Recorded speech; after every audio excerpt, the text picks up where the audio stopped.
ನಾವು 40 ದಿನಗಳ ಆಧ್ಯಾತ್ಮಿಕ ಪಯಣದ ಅಂತ್ಯ ದಿನಗಳಿಗೆ ಬಂದಿದ್ದೇವೆ. ಇಂದು ಸಂಜೆ ಎಲ್ಲ ಚರ್ಚುಗಳಲ್ಲೂ ವಿಶಿಷ್ಟವಾದ ಪ್ರಾರ್ಥನೆಯನ್ನು ನೆರವೇರಿಸಲಾಗುತ್ತದೆ. ಪವಿತ್ರ ಗ್ರಂಥದ ಪ್ರಕಾರ ಯೂದನು ಯೇಸುವನ್ನು ಕೇವಲ 30 ಬೆಳ್ಳಿ ನಾಣ್ಯಗಳಿಗಾಗಿ ಒಪ್ಪಿಸಿಕೊಟ್ಟ ದಿನವೆಂದು. ನಮ್ಮ ದೈನಂದಿನ ಜೀವನದಲ್ಲಿ ಸಣ್ಣ ಲಾಭಕ್ಕಾಗಿ ಅಥವಾ ಅಹಂಕಾರಕ್ಕಾಗಿ ನಾವು ಸತ್ಯಕ್ಕೆ ದ್ರೋಹ ಬಗೆದಿದ್ದೇವೆ. ಯೂದನು ಯೇಸುವನ್ನು ಮುತ್ತಿನ ಮೂಲಕ ಗುರುತಿಸಿದನು, ಅಂದರೆ ಪ್ರೀತಿಯ ಮುಖವಾಡದ ಹಿಂದೆ ದ್ರೋಹವಿತ್ತು.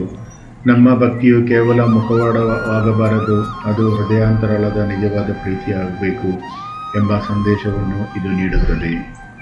ನಾಳೆ ಪವಿತ್ರ ಗುರುವಾರ, ಪ್ರೀತಿಯ ಔತಣದ ದಿನ. ಅದಕ್ಕೂ ಮುನ್ನ ಬರುವ ಈ ಬುಧವಾರ ನಮ್ಮನ್ನು ನಾವು ಪರೀಕ್ಷಿಸಿಕೊಳ್ಳುವ ದಿನ.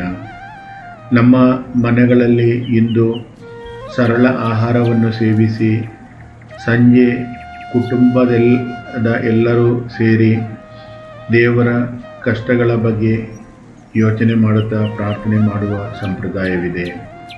ಉಪವಾಸ ಎಂದರೆ ಕೇವಲ ಹೊಟ್ಟೆಯನ್ನು ಹಸಿವಿಟ್ಟುಕೊಳ್ಳುವುದಲ್ಲ, ಬದಲಾಗಿ ನಮ್ಮೊಳಗಿನ ದ್ವೇಷ ಮತ್ತು ಅಸೂಯೆಯನ್ನು ಉಪವಾಸವಿಟ್ಟು ಪ್ರೀತಿಯನ್ನು ಬೆಳೆಸಿಕೊಳ್ಳುವ ಒಂದು ಅವಕಾಶ ಕೂಡ. ಅನೇಕ ಚರ್ಚ್ಗಳಲ್ಲಿ ಈ ದಿನ ಮೇಣದ ಬತ್ತಿಗಳನ್ನು ಒಂದೊಂದಾಗಿ ಆರಿಸ್ತಾ ಹೋಗುವ ಒಂದು ವಿಶಿಷ್ಟ ಆಚರಣೆಯನ್ನು ಅಥವಾ ಪ್ರಾರ್ಥನೆಯನ್ನು ನಡೆಸಲಾಗುತ್ತದೆ. ಇದು ಯೇಸುವಿನ ಸುತ್ತ ಕವಿಯುವ ಕತ್ತಲೆಯನ್ನು ಸೂಚಿಸುತ್ತದೆ. ನಮ್ಮ ಜೀವನದಲ್ಲಿ ಕತ್ತಲೆಯ ಕ್ಷಣಗಳು ಬರಬಹುದು, ಆದರೆ ಬುಧವಾರ ನಮಗೆ ನೆನಪಿಸುವುದು ಏನೆಂದರೆ ಕತ್ತಲೆಯ ನಂತರ ಬೆಳಕು ಬಂದೇ ಬರುತ್ತದೆ ಎಂಬ ಸತ್ಯ. ಯೇಸು ಸ್ವಾಮಿಯೇ, ಈ ದಿನ ನಮಗೆ ನಿನ್ನ ವಿಶೇಷವಾದ ಅನುಗ್ರಹವನ್ನು ನೀಡು. ಈ ಕಳೆದ 40 ದಿನಗಳಿಂದ ನಾವು ನಡೆಸಿಕೊಂಡು ಬರುವಂತಹ ನಮ್ಮ ಉಪವಾಸವನ್ನು ನಿನ್ನ ಪಾದಕ್ಕೆ ನಾವು ಸಮರ್ಪಿಸ್ತಾ ಇದ್ದೇವೆ.